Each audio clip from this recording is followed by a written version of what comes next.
Okay, it's been a while. Let's get into an update.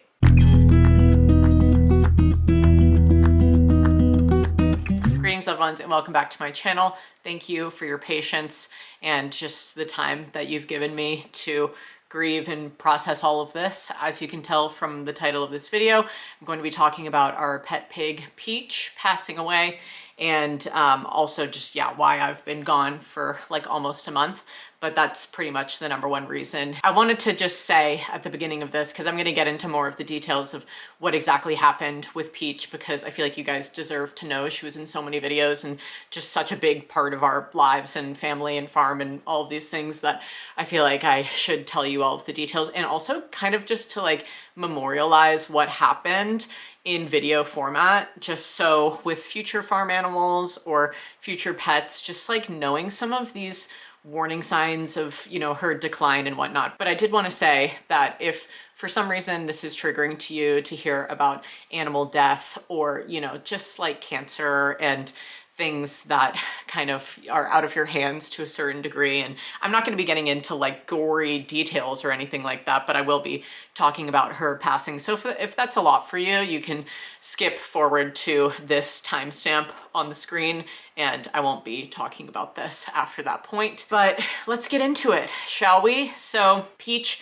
passed away on April 2nd. When I'm filming this, it is currently April 18th. So it's been a while of just like processing things and whatnot. Really, there's a lot of reasons for the delay. Mainly we were just out of town as well. And I wanted to sit down here at the house once we were home and just talk to you about everything once I had more time to like let it all sink in a little bit. So let's flash back to my last video, which was uploaded on my 27th birthday, which was March 24th. I am so glad that Peach was in that video, even for like short glimpses and stuff like that, because that was the last video that she was in on my channel. And I'm just like so happy that at least she, you know, had made an appearance and stuff in that. But in the days after my birthday, we started to notice that Peach was just slowing down a little bit and Ducky was not. And normally Peach, of the pair of our pet pigs, she's very dominant and very like,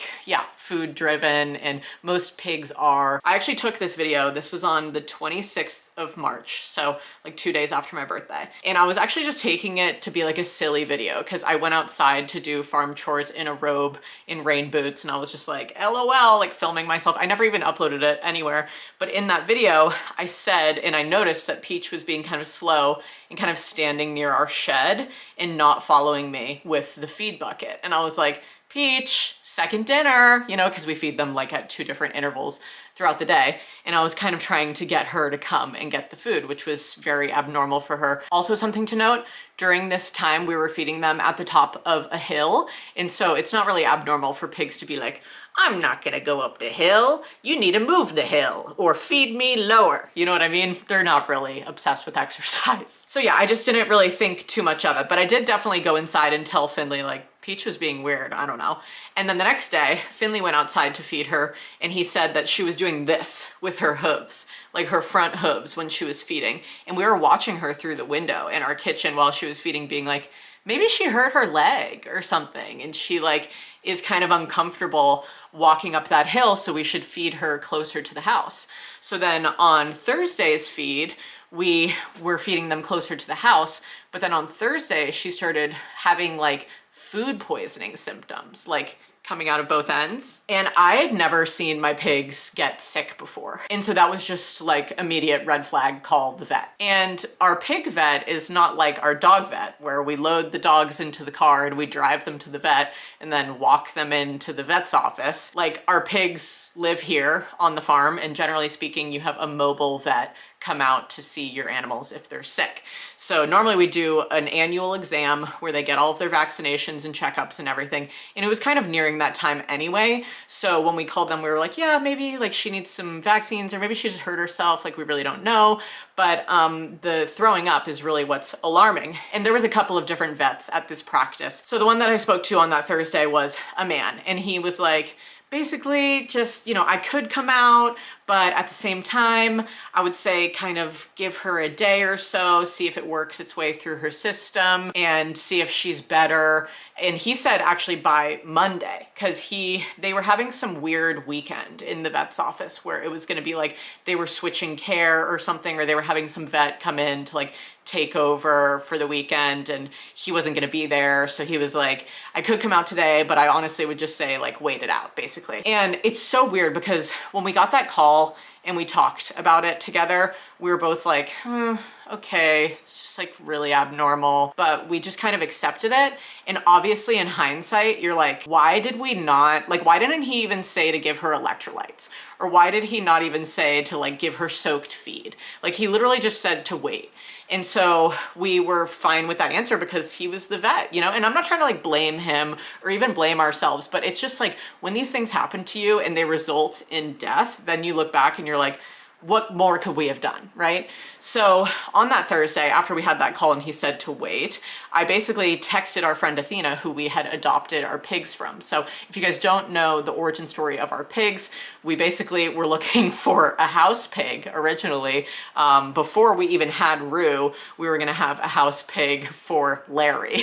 And we found pigs listed on Craigslist and hadn't met our friend Athena yet, but she was the one who was like breeding and selling pigs down the road from us where we used to live in Oregon. So we just went out to her farm actually to visit a boar because that was what the listing was for. And then when we went out to visit the boar, she was like, yeah, this pig is gigantic, definitely not a house pig situation. Like that pig was like 400 pounds, you know what I mean? And you could really tell from the photos, but she was like, luckily I have piglets if you guys want to meet them. So then we met the piglets. We adopted Ducky. She was in the house for like 2 days with Larry, but Larry and her were just kind of like, you know, they're different breeds. It's not like they were besties. And so we were like, well, we have a barn. Why don't we just move her out to the barn and then we can adopt her sister? And then we got Peach. And actually when we first adopted her, her name was Lily because she had one left ear that was darker. And so they were like left ear L Lily. Anyway, it's just like a separate anecdote, but we've had Peach ever since.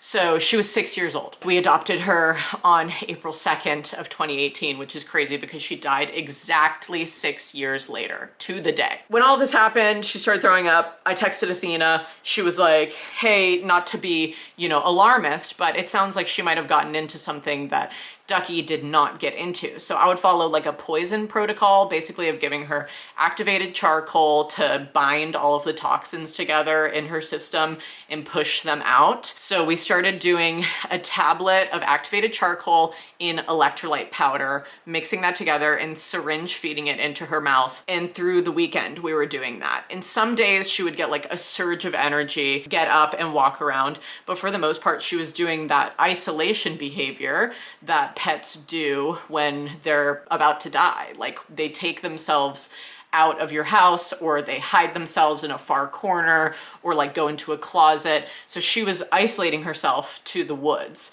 and she would like push herself further and further back into the woods, which was very weird for her. Normally she's like always around and we can see her through the windows and stuff. And she continued getting sick through the whole weekend. So Monday morning, I call the vet.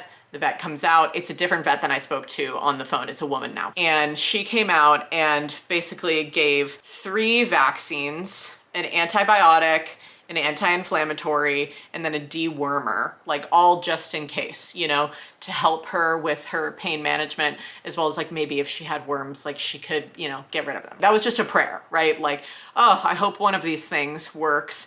But really what the vet said is like, okay, she's doing that isolating thing where she's pushing herself out into the woods. So you need to take her and you need to make sure that she's in her little insulated house. She wasn't running a fever. If anything, her temperature was so low that the vet was like, her internal organs might be kind of shutting down. So you're gonna wanna get her into the house. She got cozy in there and we were still doing the syringe feeds.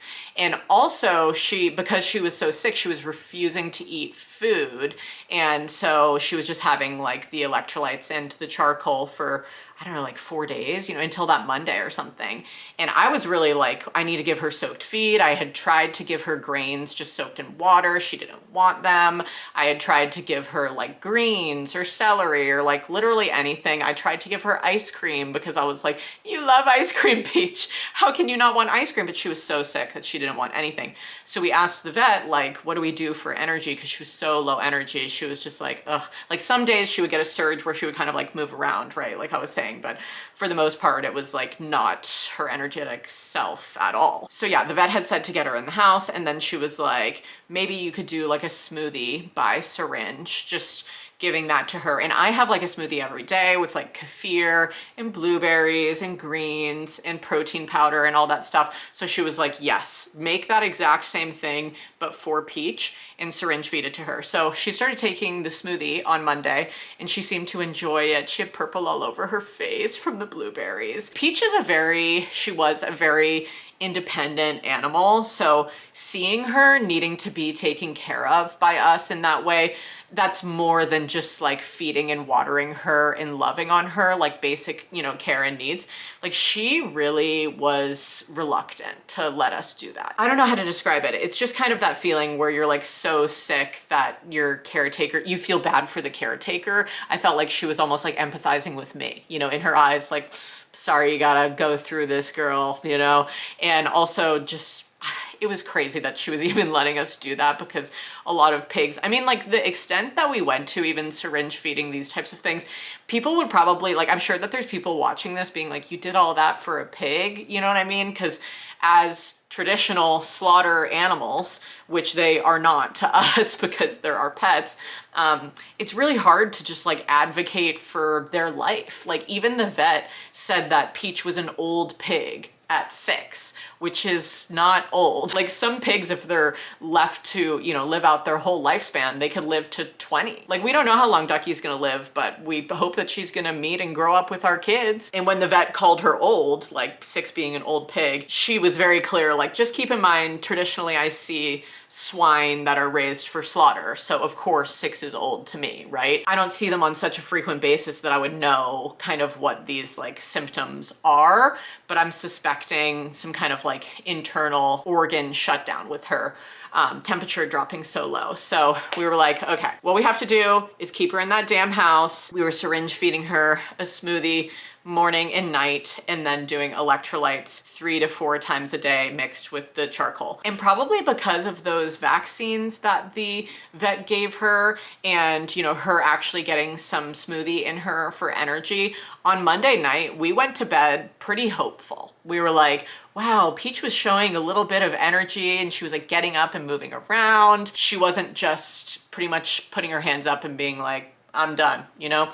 So when we went to bed that night, we were definitely hopeful. And then Tuesday morning came around.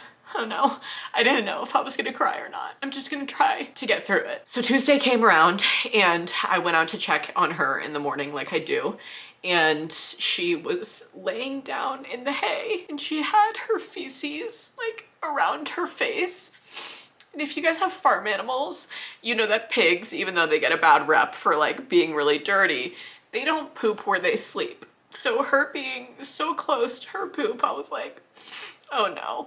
And I just took that as like a really big warning sign that she was giving up. And she didn't let me syringe feed her anything. She was like lockjaw, like not even letting me, you know, normally she would let me put the syringe between her back teeth.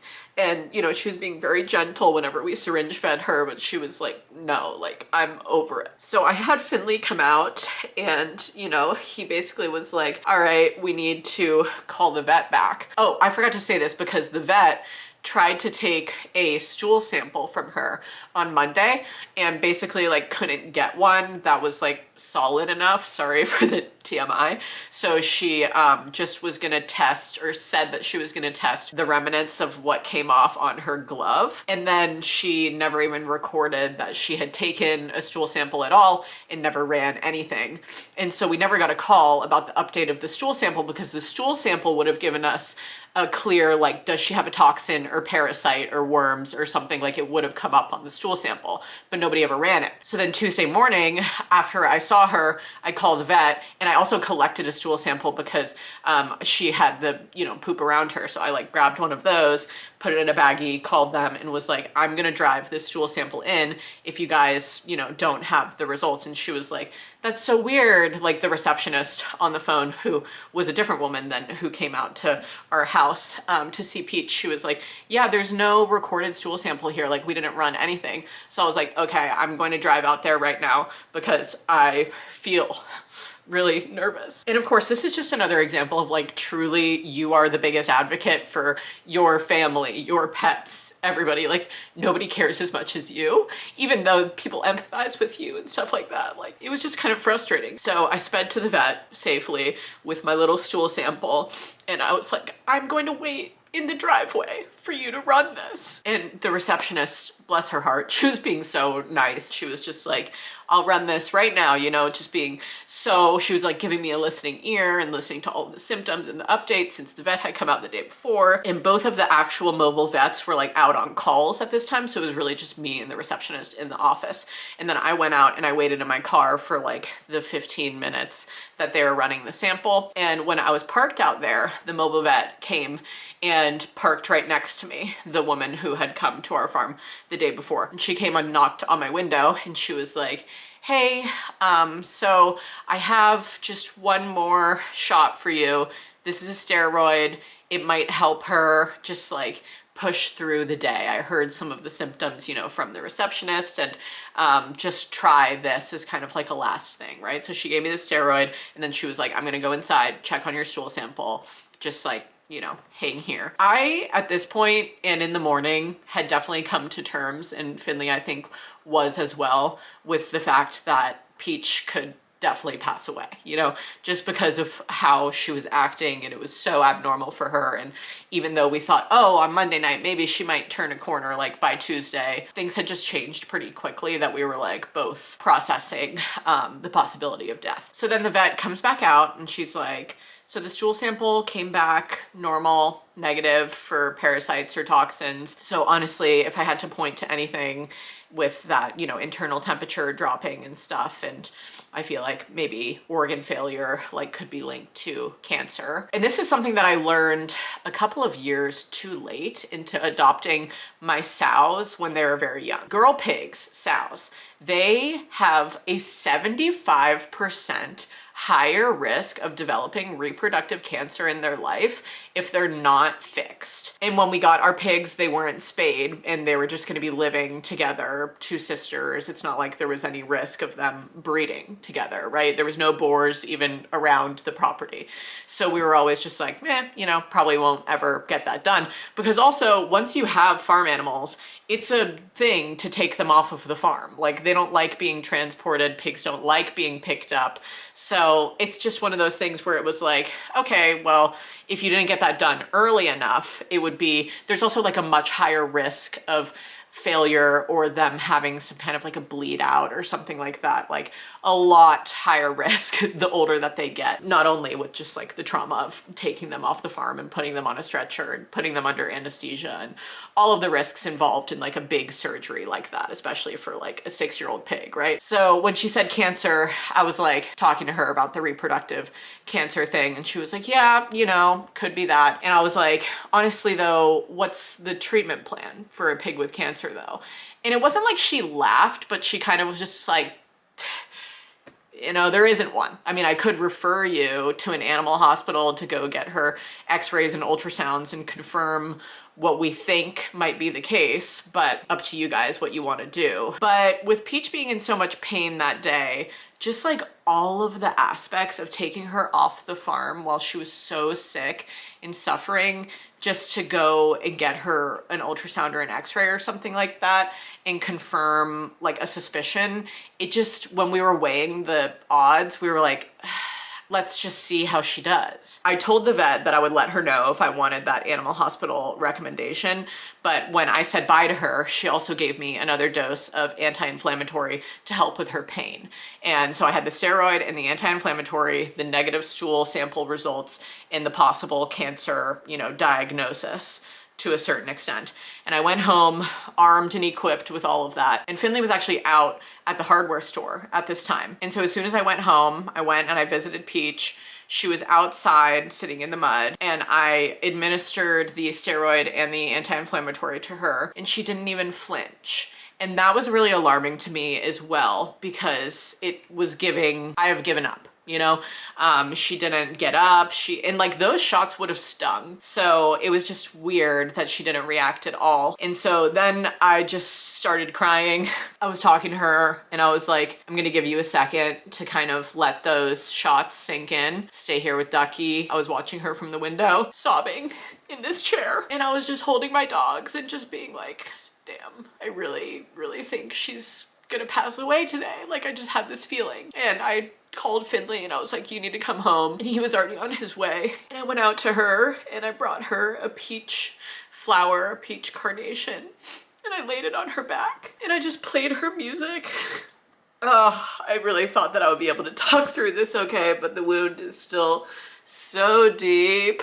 I played her music that was all themed around her name, like all songs like Peach or Peaches or Peachy, like all these cute songs, and I just laid on her and talked about all of my favorite memories with her and all of the silly things she did, like eating the bar of soap, and how she loved popcorn and ice cream parties and pizza and all of the places that she's lived. What a full life she had for a pig that would have traditionally been sold for slaughter, and you know, just reminding her of all of the memories that I loved so much with having her as a pet, and all of our spa days and all the memories that we shared with you guys too. It was just holding her and crying on her body, and she was kind of like hyperventilating, and I just knew that it was really not that much longer.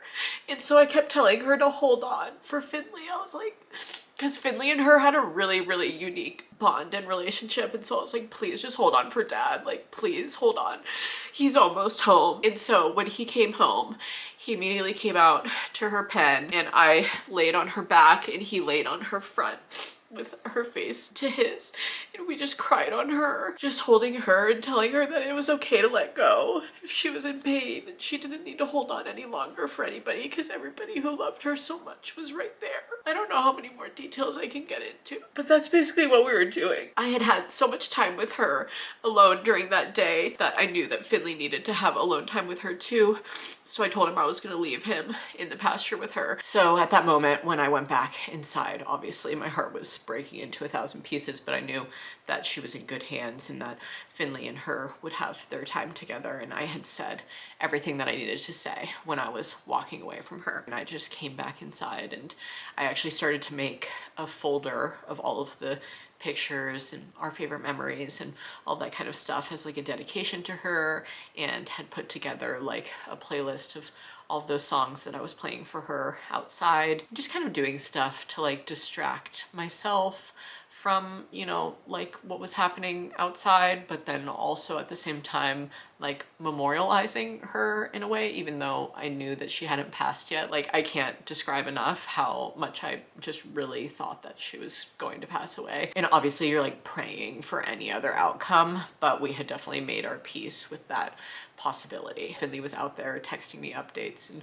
pictures of her and what was happening, and he was listening to Charlotte's Web with her on audiobook and cuddling her, and had gotten her wrapped in a blanket, and she was just laying in his lap. And then he came inside after like 2 hours and told me that she had passed away in his arms. It's like the best outcome that could have happened for the situation, you know what I mean? Like, her passing away peacefully, naturally. I think like in hindsight, it's just one of those things where you're like, thank God that she went the way that she did, because it was just like the perfect ending, even though it felt like too soon. And you know, death is never in good timing. Like, when is death ever convenient?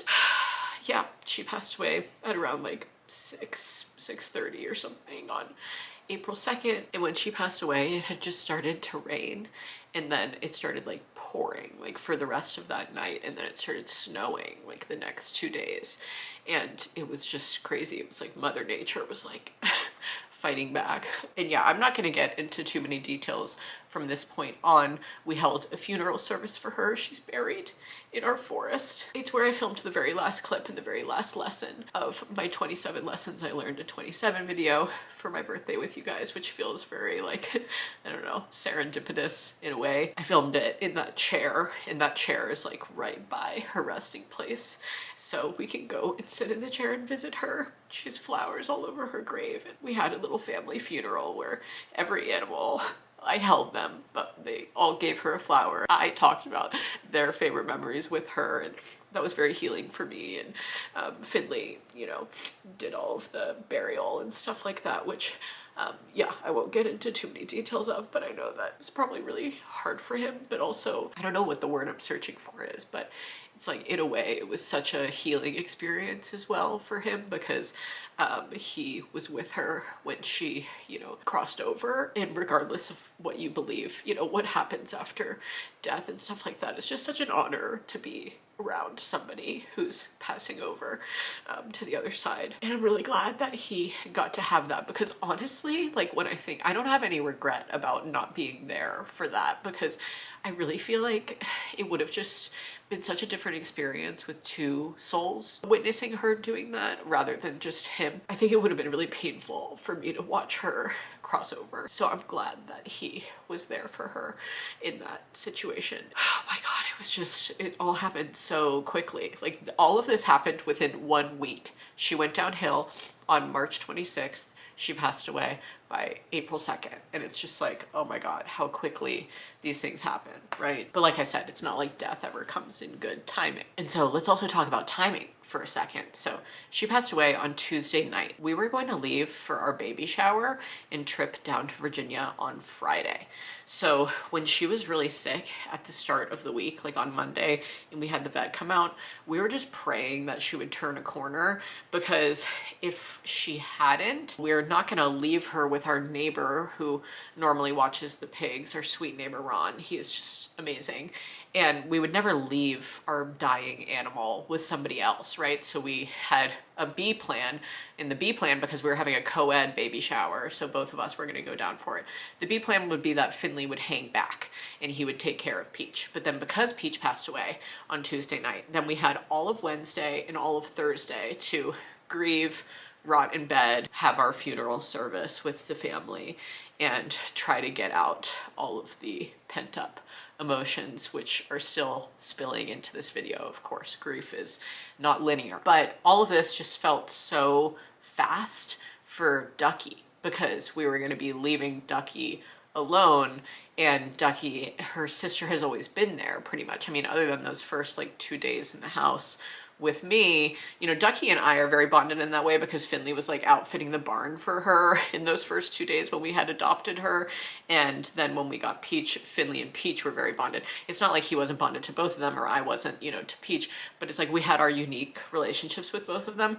So my heart was just like breaking into 1,000 pieces for leaving Ducky so soon. So because we had just 2 days, I was like, what the fuck do we even do for her? Like, you know, because this is a couple of things. Ducky is deaf. So Peach in this life was her guide. And when the garage door would open, Peach would signal to her, hey, wake up, honey. The humans are coming out and they got food. So Ducky's deafness, I have to imagine, is maybe helpful in some ways for this event that happened to her, because Peach passed away outside of their little wooden house, but she was still like, so we have a big metal shed and then there's a smaller wooden shed inside of that where they sleep, their little hog house. And that hog house has a blanket over it to block out the light, keep the heat in. And Ducky was asleep inside of the house when Peach passed away, right outside, like in Finley's arms. So she didn't hear anything. I do think that she obviously sensed that her sister was really sick, and it's just like all these human things that we do in our minds, right? Of like, oh, Ducky had to have known, or oh, I feel like I saw Ducky say goodbye to Peach, because I really do think I saw that when I was weeping in this chair after I had administered the shots on Tuesday to Peach and she didn't react and I was watching them through the window, Peach had gotten up after and was like using the restroom or something like that. And Ducky went and she touched her snoot to her snoot. And I was like watching them through the window being like, I think Ducky might be saying goodbye to her. Ducky was being very interesting throughout this whole process. When the vet came, she was very protective of Peach. And throughout the days, she just was kind of like, you know, switching into that like guardian role for Peach and watching over her as best as she could when Peach had always been there for her. So that was really interesting to see her behavior changes as well, because she was always the one being taken care of. So yes, it was a quick transition to leave her for our baby shower, but we also felt like maybe getting some space from the situation and what had just happened would be helpful for us, because we obviously weren't going to cancel the baby shower that, you know, my mother-in-law and mom and sister had spent so much time planning for us. And even if it was just me going down, it felt like I didn't want to leave Finley during this time back here at the house, and just, you know, so we both left on Friday morning and I did all of the things. I, you know, got our shirts that we were wearing the day before and we like nailed them into Ducky's pen so she could smell them and know that we were coming back. I set up like a game of asparagus spears for her where it had snowed so much in the days after Peach's passing that I had like put asparagus spears in the snow so she would have a fun little game in her pen to eat all of the spears. And because with depression in animals, you want to prevent them being bored. I had let my neighbor, Ron, who was caretaking for her, know about the whole situation, how she needed like, you know, extra loving and extra cuddling and all these things, and how worried and anxious we were about leaving her so soon and how not ideal it was, but like we still had to go and all of these things. And he was like so sweet in his message to me. I just really appreciate this man. And at the end of the message, he goes, I will treat Ducky like the queen she is. And I was like, and I trust him to do that. You know what I mean? So I knew that she was in good hands, even though because of the circumstance, we had to leave so soon. And I did take Ducky multiple times to visit Peach's gravesite, and she would sniff around in there and snuzzle the soil and all of that kind of stuff. And I knew that part of her somewhere understood the situation. So let's talk future plans for Ducky, which we're still trying to figure out. But with Ducky being deaf, it would have been different if we had lost Ducky and had Peach still. I feel like we would have been more comfortable keeping just Peach as a solo pig if that had been the case, but because it's Ducky and because of her deafness, I feel like we both feel like she needs a guide and a friend and a companion. And pigs are companion animals. So we've been thinking about like, oh, what if we don't like replace her sister, right? But we get her like a boar who's fixed so they can't reproduce. But that could be like her boyfriend who helps her through life. Or maybe we get like a rescue pig who's more of an adult pig, you know, rather than a piglet. Because then if we get piglets, I mean, she could like step into like a motherhood role, but those aren't her piglets, right? So I'm kind of a little more hesitant to getting piglets. And then we did consider goats, but then it's like, you have the dynamic of like, oh, they're goats, she's a pig, they have different behaviors. I don't know, we've never had goats before, we're used to pigs. So we are leaning more towards an adult boar or another sow. We would just get in a rescue situation. Yeah, we're just trying to like spend the next few weeks trying to kind of figure that out. But obviously I'm also 34 weeks pregnant when I'm filming this. I literally even said this, I think in my last video, that I wasn't planning on getting any more farm animals. This is just a situation where now that we're -1 farm animal, we are thinking about adding a new one in, but not getting like some kind of a crazy situation set up over here for her, because we don't want that much more responsibility when we have a newborn coming in the next few weeks. We're just taking some time to figure out what the best scenario would be for Ducky for her long-term happiness, you know, outside. But I will say, Ducky, she not only did amazing with Ron, like he would send me updates and videos of her playing and being cute and happy and all of these things, but also when we came home, like she's just been her happy-go-lucky self. Like she's just been very social and cute and really seems to be doing quite well despite everything that's happened. She has still gone to visit Peach's grave with me and all of that kind of stuff, but she's out grazing, happy little hog. It's not like she's sleeping all day and so depressed and not eating or not drinking or anything like that. Like she's fully normal in behavior right now. Yeah, I wanted to provide an update on that. And then also say as well that our baby shower was really, really lovely. It was amazing. So we drove down on that Friday. The shower was on Saturday, the 6th of April. And it was so sweet. My family came in, except for my brother, because he has like a unique work schedule and this is just like his really on season. But my sister flew in and my parents, and we just had such a great time with our families and friends. And it was very healing, you know, like 2 days after that passing, just to be able to like be surrounded by those who love us so much, and just like the support and comfort of being around people in a time like that was really great. I wanted to say, while I've been away on here, I have been doing like short form content. My sister and I shot a ton of TikTok in reel videos when we were together, which was really nice, just as an outlet for me to still give updates and be creative and be with Lindsay and be silly and all of these kinds of things while processing Peach. So that's really like the main thing that I've been doing, is just like short form content in the past like month or so since all of this has happened and since my last upload. So like I said at the beginning of this video, I really appreciate you guys being patient with me during this time. Now I'm just gonna start transitioning back to like regularly scheduled content and just like trying to transition back into life and decorating the house. And oh my god, there's so many things that are different in the house since the last time we spoke. The weekend that Peach was going downhill before the vet came on Monday, we moved into our bedroom. So our bedroom is finished and we're in there, and I'm gonna share all of that footage with you in the before and after renovation video, which I'm still editing because it is like 20 hours of footage. It's insane. So that's a work in progress video. And then also I was shooting a vlog during this time, but it was like very minimal clips, like here and there clips of me thrifting for things to put in the house or antiquing and stuff. And that will be in this video. Cooking, cleaning. The best way I can describe moving into the bedroom is like a key turning and unlocking the house in certain ways, because then once we moved all of the bedroom furniture into the actual bedroom, then it's like, oh, okay, there's no bed over here where we used to sleep now. So like cleaning that space and trying to figure out how that's going to be redecorated. And then the dining room had a bunch of our bedroom stuff in it as well. So now the dining room looks completely different. And our friend Jen came over and helped Finley move all of the bedroom furniture up the stairs, because me being so pregnant, the heavy lifting is not it, honey. So I was doing more cleaning, which I was recording in this video, as well as a Patreon clean with me. And that will probably be up by the time that this video goes up. At least so I hope. But that was just like a deep clean of the entire bedroom before we moved the furniture in.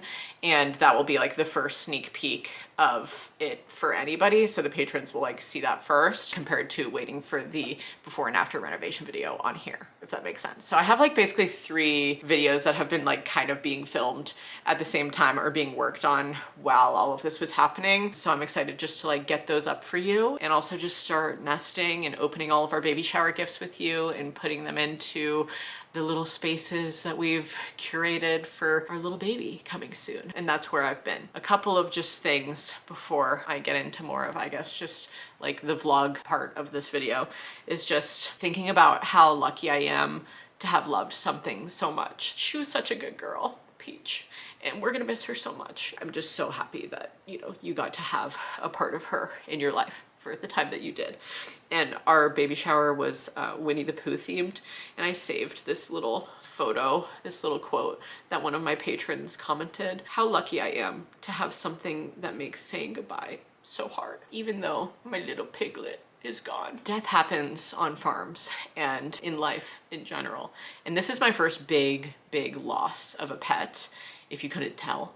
I had a pet pass away when I was growing up, my childhood dog Fritz, but he didn't really like me and my siblings very much. He was more like my mom's dog. And so when he passed away, I think I was a freshman in high school, and it all just happened very fast, but I didn't have the same bond with him as I have with like Larry or Rue or Peach or Ducky, you know? So it's just felt like a really big loss. And then Finley as well, he's had dogs pass away, but it's been while he's moved out of the house. So he's never had to see it. So that's been an aspect too, of like seeing it and experiencing it. It's been a heavy month, but we are just transitioning into a new phase of life, and I just have to imagine that Peach is just up there looking over our little baby that's gonna come so soon. And maybe she, you know, passed on to transfer her strength to me for my birth. Like, I do think about that as well, or that she's watching and just being a little bit of a guardian angel, because that's just the things you think about when somebody passes away. Like, why did this happen? But has to be for some reason. And at the end of the day, I'm happy that she's not suffering anymore, because the pain just came on hard, fast, and strong. I could talk about this forever, but thank you for listening. Thank you in advance for the condolences for Peachy. We loved her very, very much, and I know you guys did as well. So I just wanted to tell the full tale for you. And now let's get into the vlog. I started recording this before Peach had started going downhill. We really were just out looking for items to antique or thrift for the house. I was looking at this gallery rolling shelf, but it was $200, and I was like, that's really steep for basically making like a nursing cart out of it, you know, when you could get like a $30 plastic one. But this price is actually not that bad for a huge mahogany buffet. So I may go back for this piece. And then this mirror, we've been looking for a floor length mirror for our bedroom, but $1,200, like, are you kidding, honey? No, we're not doing it. So we ended up actually just taking this lamp. Shade's pretty good, not damaged. It has like one stain here.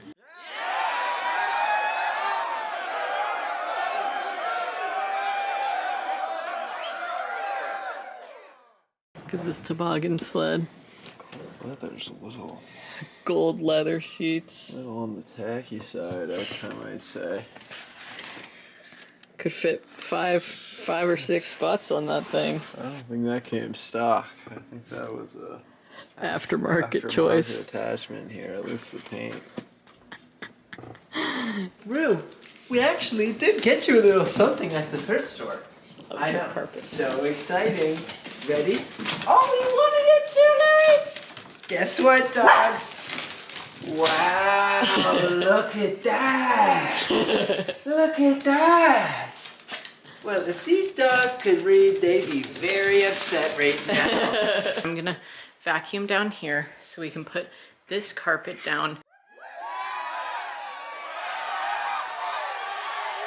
Hello, I'm about to vacuum up the whole area, the whole carpet, where our bed was in our old bedroom that we're probably going to turn into a living room temporarily, honestly, until we renovate the wing, now that we have everything moved up to the bedroom. There are some things behind the camera, actually, like my jewelry collection that I want to bring up there, but for the most part, most of the stuff that's going to live up there is living up there right now. So I'm just going to give this a really good vacuum in, honey. In my mommy era. My belly's getting so big. This is Finley's new vacuum, by the way, that he got for Christmas from me, and it's great. Just switch this bad boy to high ply. Wait, pile? High pile?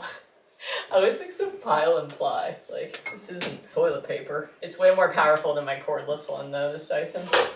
Love it. Looky, looky.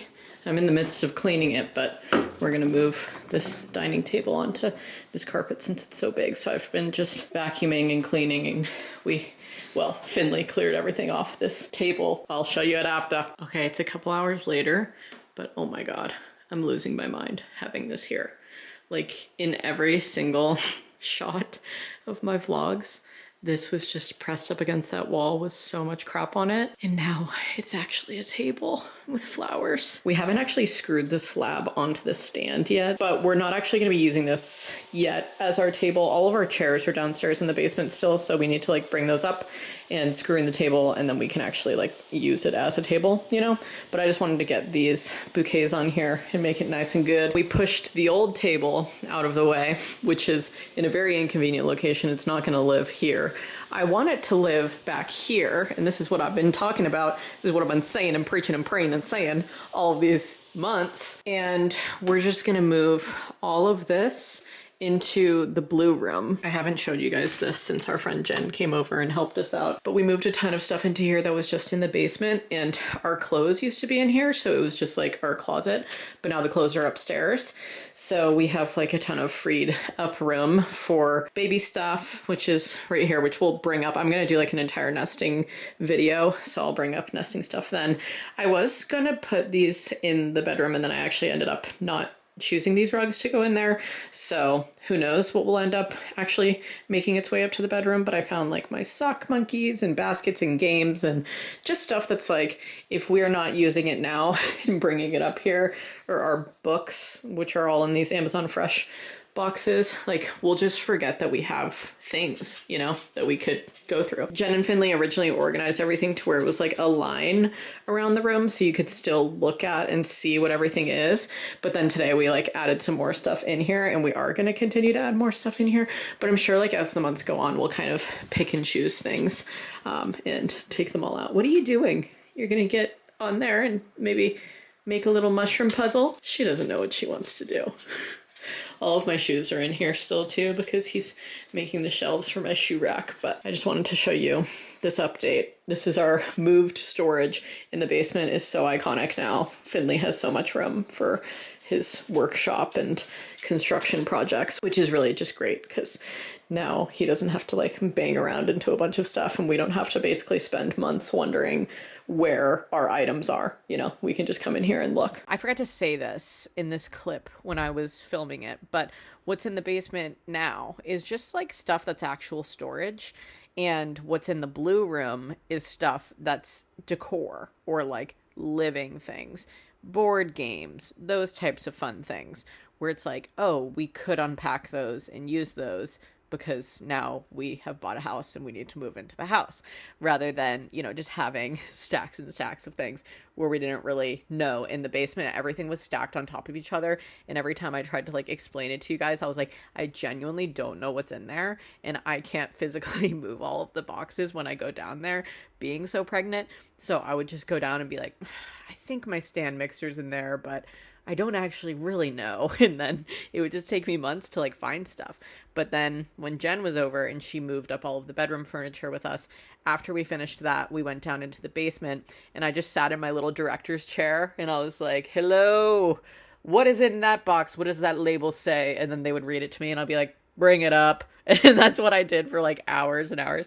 So then all of the stuff in the blue room now is what we decided could come up. So like wall decor and art and all of these fun things. And then everything that's still in the basement now is like tools and things that can get dirty in Finley's construction zone and where we park our cars. It's more like utility. And then upstairs is more like whimsical, fun decor. Woo! So that's really what I mean when I say that the bedroom was like unlocking certain parts of the house. Like we just have so many more rooms now and opportunities to decorate, and like we actually know where things are, and it just feels like, oh yeah, we've been waiting months on this, honey. Very exciting video and update for all of you and for me in life. I just feel like every time I come in here now, I'm so much happier because I'm like, oh my god, I can see it coming to life.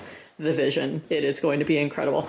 I'm going to, well, put some trim here so that you can't see the purple drywall that's underneath there, and then I think we're gonna put like a shelf for china here. I need to get like an antique sideboard / buffet table to go underneath this shelf that we have. So that's my plan for this space, at least for right now. I may change my mind. We may put like a bar cart there. I don't know, but I just wanted to share the little update. Not me getting back from my trip and very promptly placing even more boxes on the table that I just made beautiful and gorgeous and had so many flowers on it. The flowers, they wilted when we went out of town, and that's fine. That was expected. But now that we're back, all of the baby shower gifts are on the table. But they're staying there until I can unbox them upstairs with you for like a little what we got from our baby shower haul situation, and just like nest and yeah, unbox and set up baby gear with me. But that will be in a future video, not this video. But what I really wanted to say is it's 5 o'clock somewhere, and you know what time it is?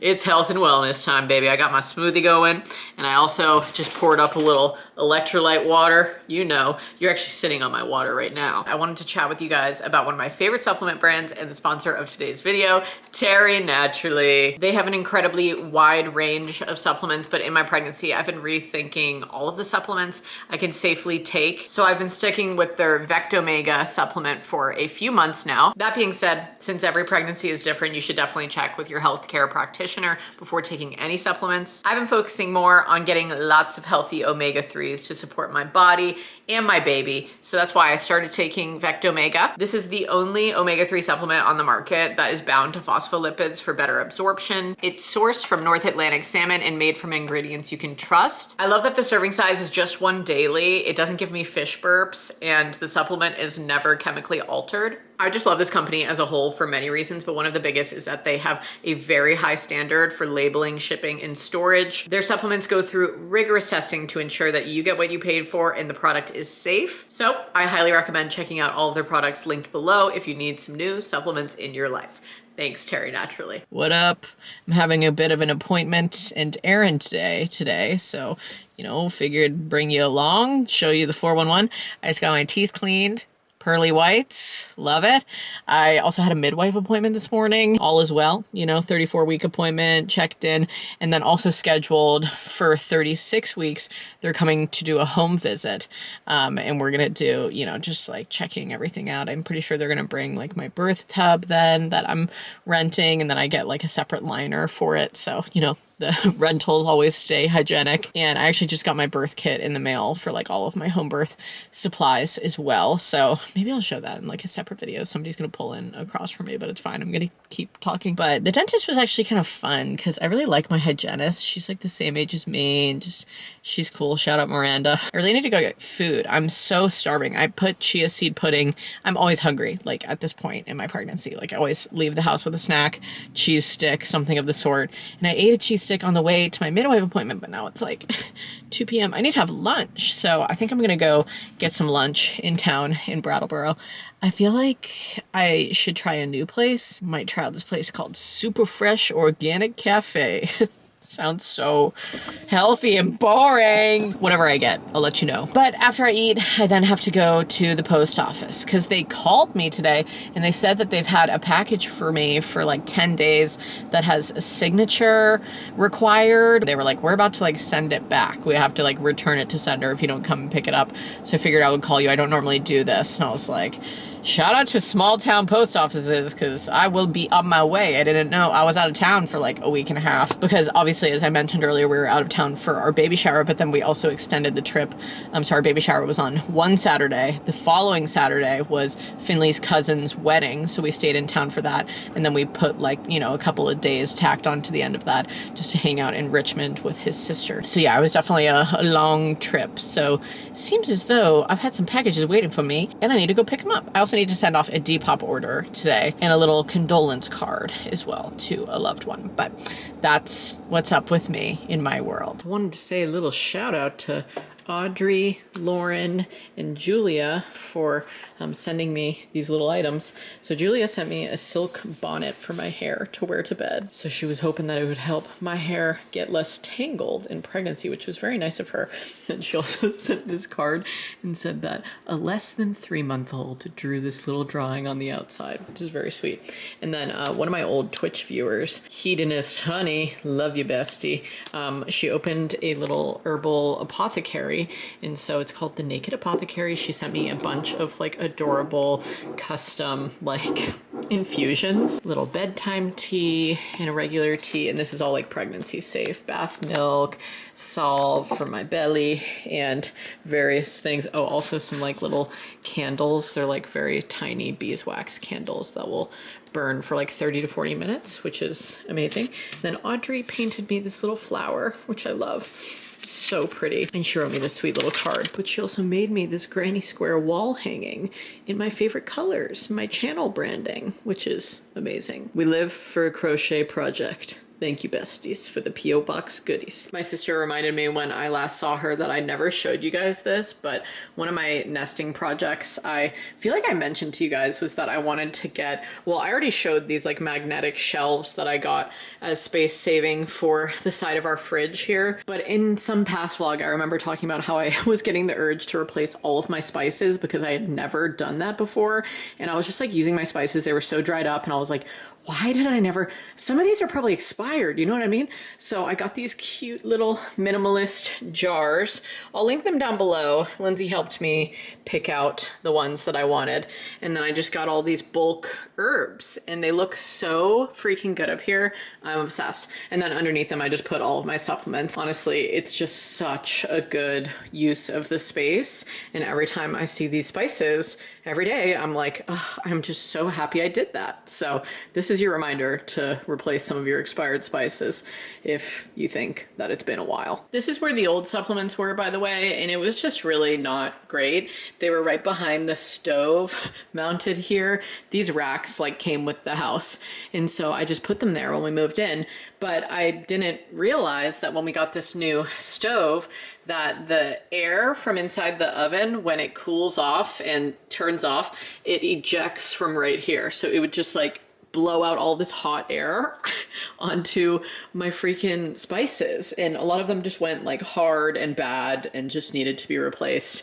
And you're supposed to store them, you know, in a cool place, not a warm place. So I don't exactly know what I'm gonna do here now. I'm probably gonna remove the racks and this fugly light. And I know that we're gonna get a range hood that needs to go and be installed under here, which we just haven't done since getting this new stove and oven set up. But I do love my little mushroom pot holders and I love having those there. And maybe I'll put like some tiles, like mushroom art tiles or something mounted on the wall here just to make it cute once I remove the racks. But I don't need those bad boys anymore. Okay, I'm making a crustless quiche for the first time, so I wanted to show you the process. I just have some onions and spinach sauteing on here.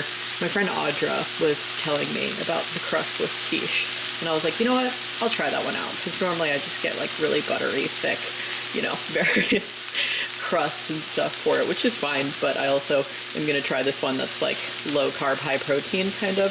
So if that's your thing, you could try it too. I have the door open, hence why the smoke is kind of going more to the side. You can see that, but I'm just sauteing these, and then I'm also shredding a little bit of cheese, and I'm about to just crack open my eggs as well. So I'll show you that process. I wanted to make this, by the way, because if I don't have something to eat first thing in the morning before my coffee, like whether it's spinach or egg cups or like chia seed pudding, or, you know, a piece of this quiche or something, I just get so starving. I feel like my hunger, my appetite has just increased so much in the third trimester. Oops, I just got a little bit of whites on the counter.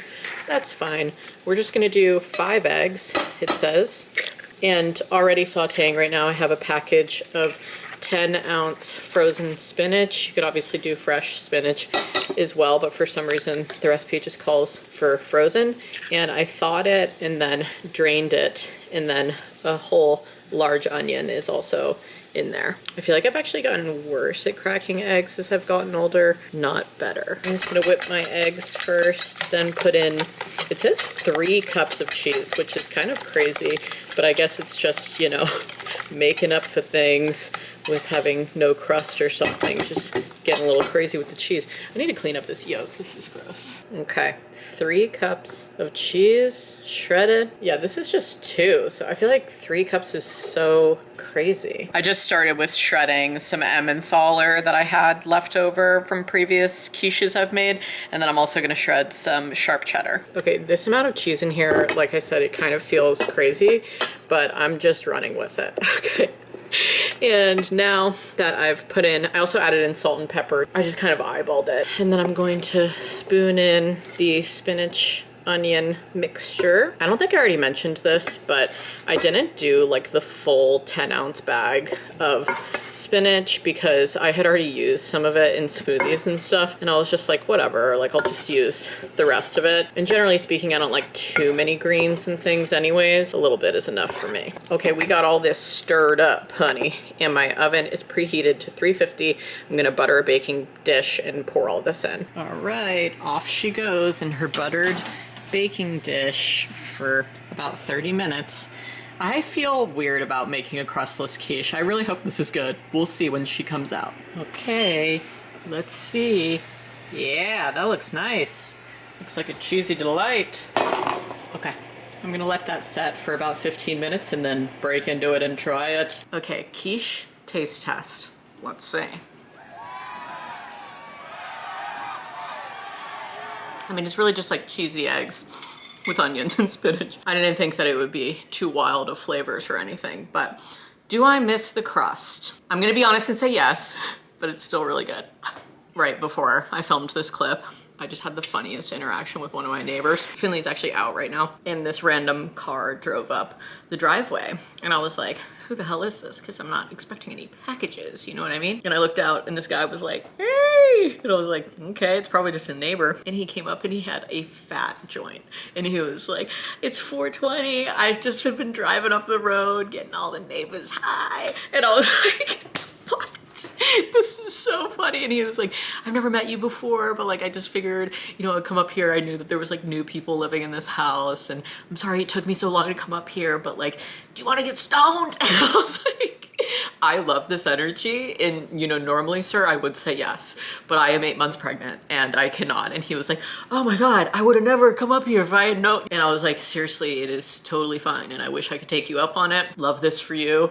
Enjoy your day. But I didn't even send him away then. We talked for a very long time about just various things. He has kids. He told me, you know, where they're like located and stuff near us, and was talking about like the school systems and whatnot, because I really do appreciate when the parents around here tell me their opinions of the schools. I'm like, okay, good to know. So we just had a fantastic chat, and he got to meet Ducky and the dogs and stuff, and it was just wonderful. So shout out to Greg on this lovely Saturday.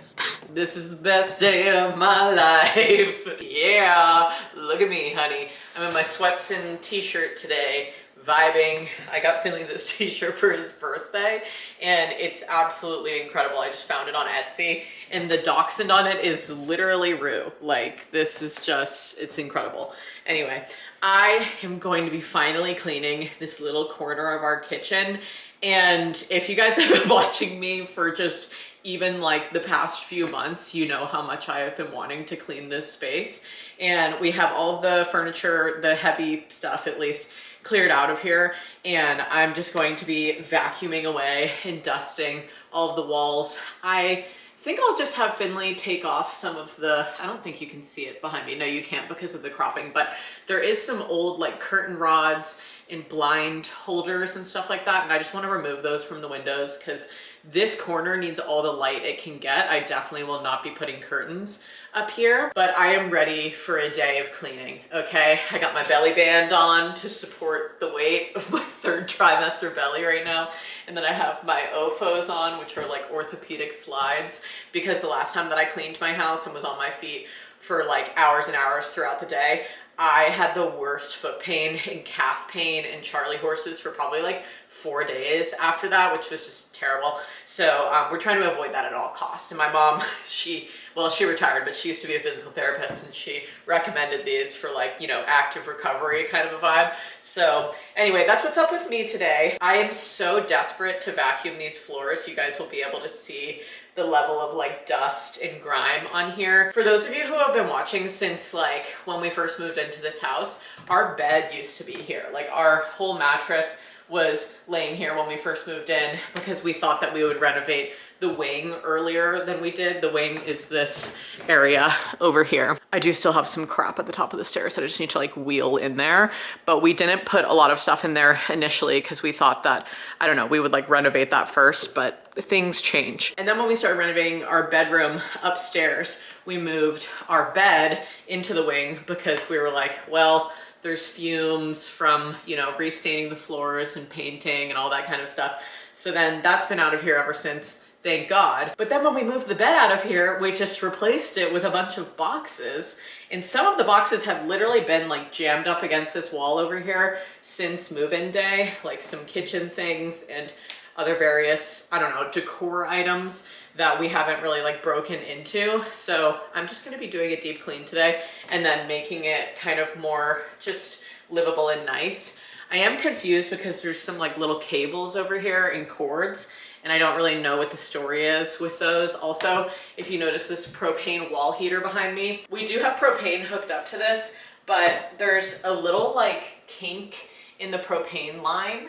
And Finley said, this was probably in like November, I was home at my family's house in Georgia because I was so sick during the first trimester and I needed my mommy to take care of me. And that's when this got fixed. And he sent me a whole video being like, I don't know, it's got like a weird smell to it, and it's kind of freaking me out. And I think there's a kink in the line or something. It's not like a leak, but it's something like, I don't know, making it stinky. And so we're literally scared to use it. Like we just never want to use it. So I think we might just get it removed, honestly. Although I'm going to be cleaning this area and moving a table into here and making it more of just like a kitchen nook area and bringing a little bit of like a floor lamp in here and all that stuff that I thrifted in this video. The future plan for this space right here is to make it a mudroom. So I kind of want to explain that really quickly, just so that you guys can understand like my vision, at least now. Obviously, like I said many times, when we do renovations, like our minds change 400 times throughout the process, but this is the rough plan. So this window over here, we really want this to be our new front door, because our current front door opens directly to a staircase. It just makes the feng shui like weird and off. So just picture this instead. This is the front door. You walk in, this is your view then. Oh, looking down this hallway, it's so open once there's less crap in the way, but it's so open and you can see so far into the wing. And then directly below us is our basement. So it's like laundry room, kind of closed off area. And that's where this like air vent goes down to. Like this is the intake for our central heating. What if we flipped the staircase to where you come up the stairs, end up right here, and then there's a mudroom, and that's our front door. And do you understand the vision, what I'm trying to say? We don't know how easy it's going to be to flip our staircase, but I would like to see it. I would like to try, you know?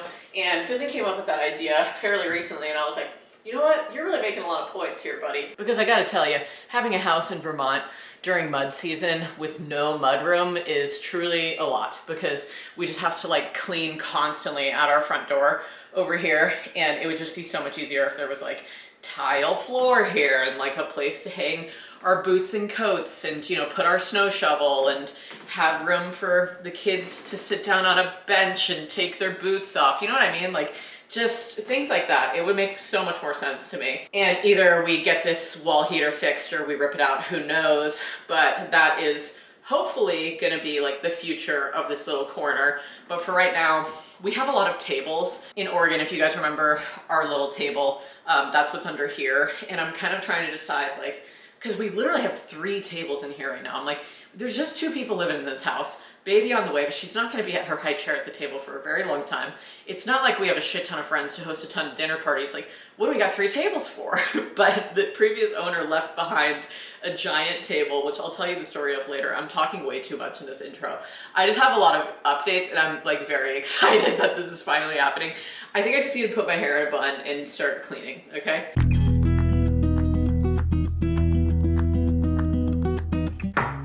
Know the story of the cords in this corner, if you can see them. So I'm just gonna kind of shove them back down into the basement. I think they're like phone cable hookups, phone wire hookups. All right, I'm gonna vacuum the windows and window screens and then use the more powerful cordless vacuum as well. And I'll get like the higher places and the lower places with that, but we'll start here for now.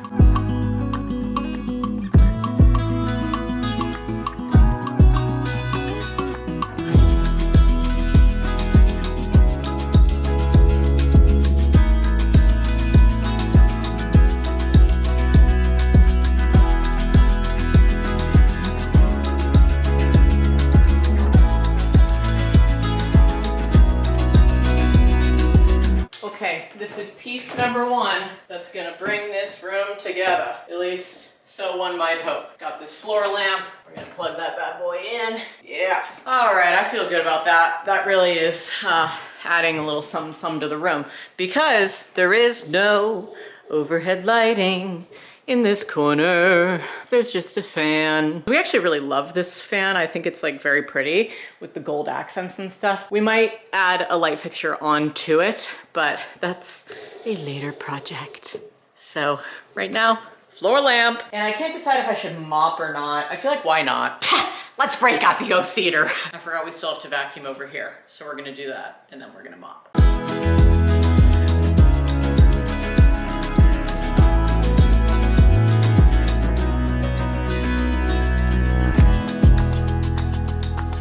this extremely heavy plastic tub here that's been shoved in the corner of our kitchen has like china in it that we got as a wedding gift from Finley's grandma. And we just don't have a setup for the china, and our cabinets are completely full. So it's just been like sitting in here. And then there's grill tools on top of it too, and we don't have a grill. We probably will at some point, but I feel like these can go down to the basement.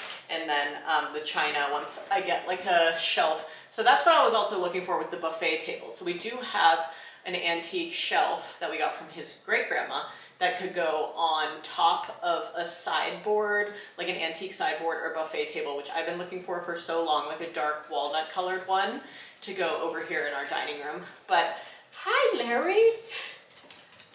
He just wanted to say hi. But until we have that set up and like more storage for more serving tools and stuff, this just kind of can't be unpacked yet. So I actually don't really know where I'm gonna put this, but I feel like it should stay in here, you know, so I don't forget about it. I'm just gonna shove it out of the way for now. Actually, it could probably fit underneath the stairs here. What would you like to do? You wanna clean with me? You are a nice little boy. One of my favorite parts about this vacuum compared to my cordless one is that this extendable little, you know, ditty is way more powerful suction-wise for getting high and low places. And the portable one, just like, I don't know, it's the same consistent level. Either you're on min or you're on max, and the max suction drains the battery. And so having this plug-in one is really revolutionary for long-term cleaning, many hours of cleaning, where I don't have to charge my, my vacuum all the time.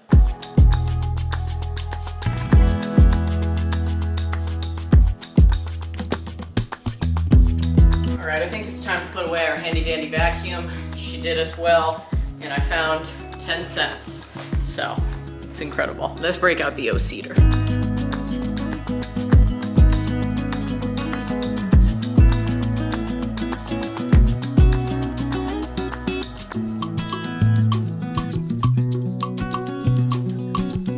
Fantastic idea, I'll tell you that much. The floors are drying. I'm trying to decide on a rug. This one was layered in our old living room in Oregon, and it had like another rug on top of it, which I believe that I got rid of because I haven't seen it since the move, so I probably did. This was the one that was underneath our little kitchen bistro table, but this is a pretty big space, so I feel like I need a big rug and to bring the big table over here to take up more of the room until we transition this space into our mudroom, cut a new door in and whatnot. This isn't the only two options we have. Actually, I have 2 more rugs that we got for Christmas, but they're kind of Moroccan style, and I don't know if they would fit the vibe in here. But I mean, this is Moroccan style. This is literally from Morocco. Okay, give me a second. This rug is too small, so I'm not gonna use this one. And then I feel like this black and gray rug, it just doesn't make sense. Here it's a little dull for the space. Let's go for the blue. She's long. It does fit because it can't cover the intake for our central heat. I'm gonna try a couple of different variations back here. Okay, we moved the table onto the blue rug, but I ended up moving both the blue and the gray rugs over there just because neither of them will work in this space. You know, while I am trying to brighten the space up, hence the lamp and stuff, it just doesn't really make sense decor-wise.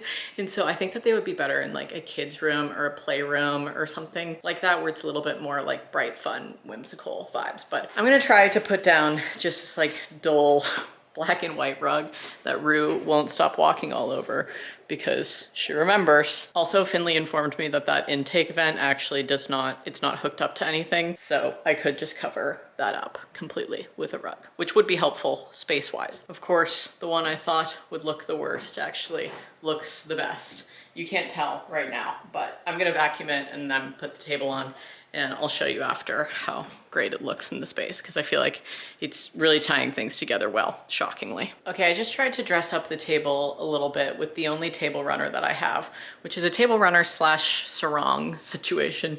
Could use it for either, but my mother-in-law gave this to me for my birthday, and it's kind of like a bunch of different colors. It definitely needs to be steamed, but I'm also kind of like, I don't think this really makes sense here. So I'm probably gonna take it up. I don't know, I'm having some weird issues with color. I feel like I need more like log cabin flannel vibes rather than like Moroccan. And a lot of my style is unfortunately Moroccan. Like all of my things are like striped and these types of things. you know? I just feel like it doesn't necessarily fit the vibe. But let's get a little glimpse of the table with nothing on it, okay?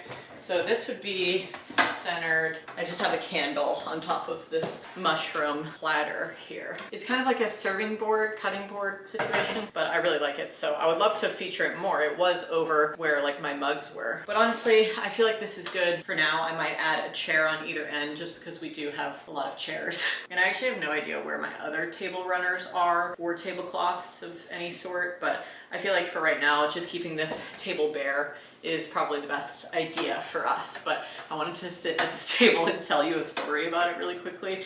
I don't think that I shared this story with you. If I have in the past, sorry that you're hearing it again.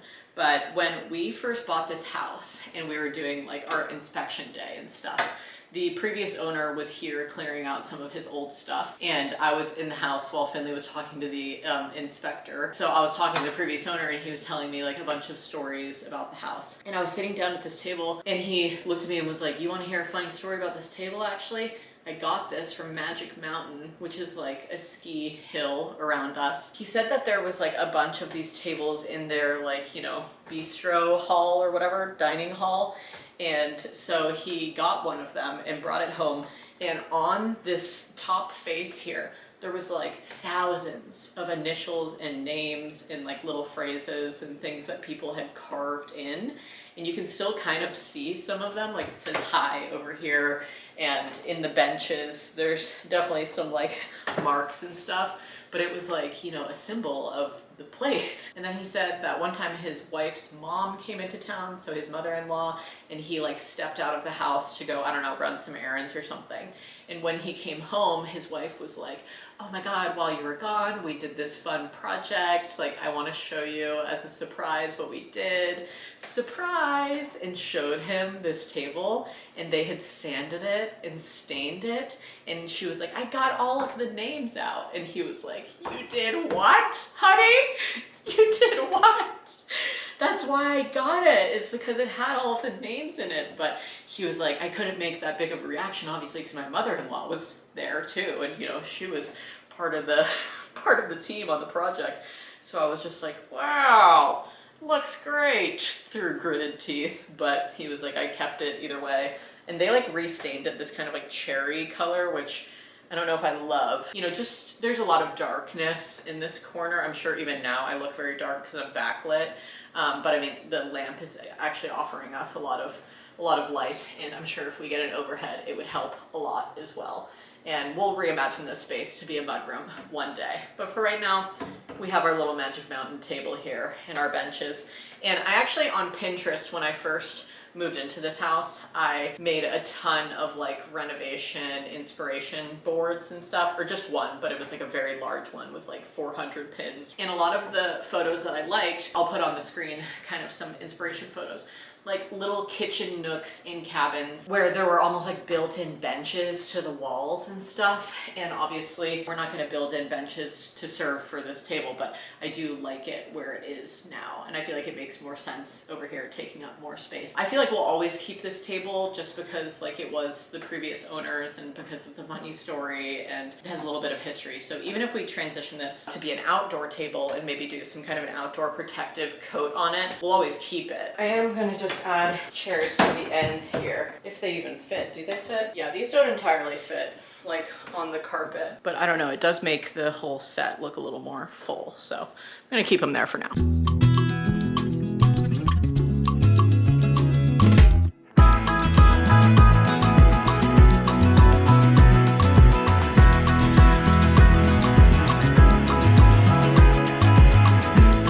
I feel amazing after doing that. Okay, after I mopped the floors and they dried, I put down a little rug here. I think that this is good because it was previously a kitchen rug. I'm like, all right, I can kind of see the vision here, and it's colorful and fun, and I don't dislike it because of that, which is shocking because of all the things I've said in this video. But right here where I am, I mean, this is a very large open space now. And Finley and I were just talking about it, and obviously when we first moved into this house, I I think I mentioned this, that we want to put a kitchen island here, but we just haven't done that yet. So I'm like, maybe I will move the little table over here to act as like an island in the meantime, or we could get like a rolling kind of like butcher block situation that also has wheels that lock. So then we could like lock it into place if we wanted to keep it here. Yeah, having our front door here and then open directly to like our pantry and stairs. This is not the long term in any way, shape, or form. The kitchen is going to change a lot over the years, but I'm sure that right now this is just what it's going to be for a little bit. And in a future video, so my mom is coming from weeks 38 through 42 of my pregnancy for my birth and to help me postpartum, all that kind of stuff.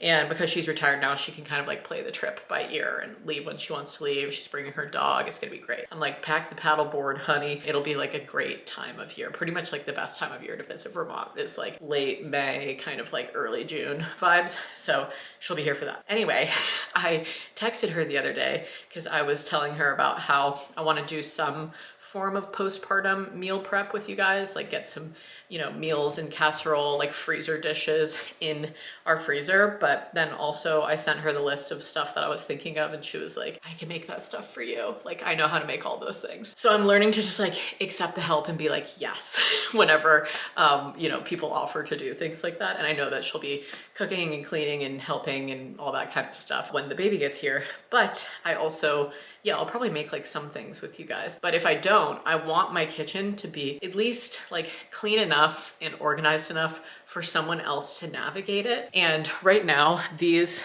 cabinets down here, they just need like another cleaning out and organizing kind of spiel, because while they are like kind of making sense, at the same time, I just want to clean it. So I think we'll do that in a future video. I've said this a lot in this video, like, oh, that will be for a future video. So you guys know that you're getting the content, honey. But at the same time, I don't want to overwhelm myself in these like last few weeks of my pregnancy. But right now when I'm filming this, I'm just a couple of days away from being 35 weeks along. So I still have time, you know? That's how I feel. Still got time. I'm just vibing. I'm just dancing. I'm just raving. So I feel really good about like everything that we got done, but I just want to try out the idea of putting the little third table here and see if it's like an island that I can use. The kitchen looks so eclectic and fun right now. Ugh, I love it. This is kind of what the vibe would be. You know, I'll be cooking, prepping, chop, chop, chop, chop, chop, turn around here, chop, chop, chop. Yeah, I feel good about this. You guys get the vision, I'm sure. But also we need to restain this table. It has a lot of discoloration and stains on it from not using coasters. But I mean, obviously this would also be like double the length at least for an island. I just don't know if it's like a good time to put down 2 more chairs here or not. I think I need this out of my sight. I'm gonna go a little crazy with so many tables. I also wanted to show you this cuteness. Oh, my baby's kicking. Hello. I just wanted to say that I added a couple of things, and this is probably where I'll leave this space off. So I added these chairs instead of those chairs. I just felt like they looked better with the little yellow. And then I added some little yellow cows that are salt and pepper shakers. They say Vermont on the belly and they're very cute, from a subscriber. And then this table is from my great aunt Cass. And Finley and I picked this up in Pennsylvania, actually, at my grandma's cousin's house. She gave me a bunch of, you know, inherited, like passed down furniture. And this piece is just so stunning. And, you know, it has all this storage in it too. I don't know what I'll end up doing with it, but I feel like for right now, it actually does make some sense to have here, or at least like kind of in this space. I don't know. And then I put a little piggy here and a little dachshund here for our animals. But yeah, this is kind of what I'm leaving off on. I'm also leaving my feather duster on the wall just because I love it. And I feel good that this space is finally decorated. That's the full vision for you all. I'd say this was a whopping success. I love your floppy ears. Hi. I figured you guys would want to see Ducky. She's about to have some pizza crust and feed.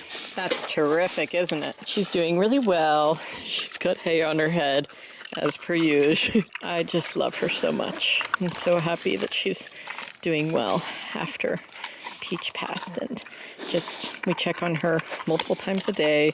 She comes up to visit. I know, I love when you smile at me. She comes up to visit the house, and we had a popsicle party today, me and her, even though it's a little cold out. And yeah, she's just living her life, having a good time. Love you, floppy-eared crazy lady. Well, folks, I had some soup and I ate a chocolate bar at the new table over here in the corner by the lamp. Love this lamp, can't get it enough. I had to get it in the frame for you guys just so you could admire it a little bit longer. But really, I wanted to say that I am feeling as though it is time for me to, one, wrap up this video, and two, go take an Epsom salt bath, because I have gotten lots done today, more than I anticipated getting done on a lovely, relaxing Sunday. And I also really need to clean myself off because it was dusty cleaning in here today. I can't believe that this is really done and that I mopped all of the floors and that they look fantastic, and the table is in its new home and everything's moved into storage that doesn't need to be in here. And we'll go through those boxes when we decorate or hang art on the walls and stuff in the future. But I told Finley today, I was like, we just don't need them to be piling on the floor anymore. Like, that's just not what we need. Also, just in such a central space like this is, just seeing all of the clutter all the time, it just makes your brain feel cluttered, you know? And now we just have a designated space for the clutter. The blue room will take it all over for now. It's taken it off my hands. I'm sure that I'll have more updates for you guys next time that I see you with this space and how it looks and whatnot. But for right now, this is what we're working with and I'm happy with it. And also just wanted to say thank you again before I end off this vlog for giving me some time away from this platform. It wasn't even intentional, really. It was just like, okay, I'm gonna come back when I have more to say and more to show. And yeah, I just love that you guys always give me time to do that. So I hope you enjoyed this video. There was a lot of updates. We got a lot done. So happy that we're moved up in the bedroom now, and I can't wait for you guys to see those videos of that space in the coming weeks. And things are just, they're coming together. It's so nice to just like slowly see the vision of what I want for our home coming to life. Even if it takes time, it's just like, so fulfilling. Every time that I clean up a little space or get something a little more decorated, I'm like, this is what it's all about, you know? And I am very much so looking forward to nesting with you in the coming videos and like unboxing all of the baby gear and getting all of her drawers organized and set up and all that kind of hoopla. So we will do that in a future vid, but thanks for watching this one in the meantime. When I'm not on here, you can find me on Patreon or on all my socials. Really, I'm just at Meghan Hughes everywhere. And I will see you guys in my next one. Okay, stay smiling. Bye, y'all.